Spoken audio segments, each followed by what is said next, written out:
बांग्लादेश ने अपनी ख़वातीन को काम पर लगाया, हमने घर बिठा छोड़ा 60% पॉपुलेशन को। ये मेरे साथ 23-24 साल की बच्ची है, 50,000 रुपया महीना कमा लेती है, इसकी अपनी बेकरी है और इस बेकरी के ज़रिए ये कमाती है।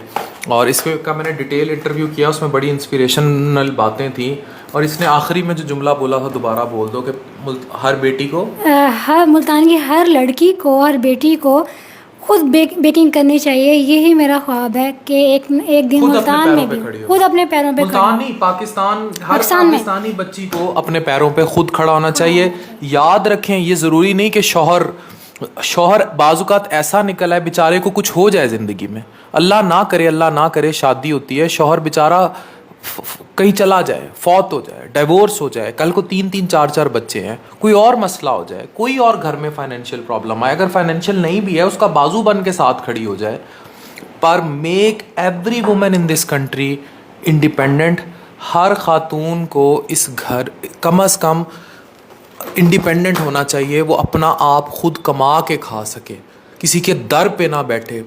अपनी बेटी को तालीम दे सकते हो दो, नहीं दे सकते कम अज़ कम कोई हुनर दे दो ताकि वो कल को भूखी ना मरे। अभी एक लड़की मेरे सामने होके गई है, उसको डाइवोर्स हुई हुई थी और मियाँ उसका सऊदी अरब था, खातून का 4 बच्चे थे, बच्चे भी उसने रख लिए। फिर अगर वो बच्चे इसलिए नहीं रख सकी क्योंकि वो पाल नहीं सकती थी, इंडिपेंडेंट नहीं थी, ठीक है।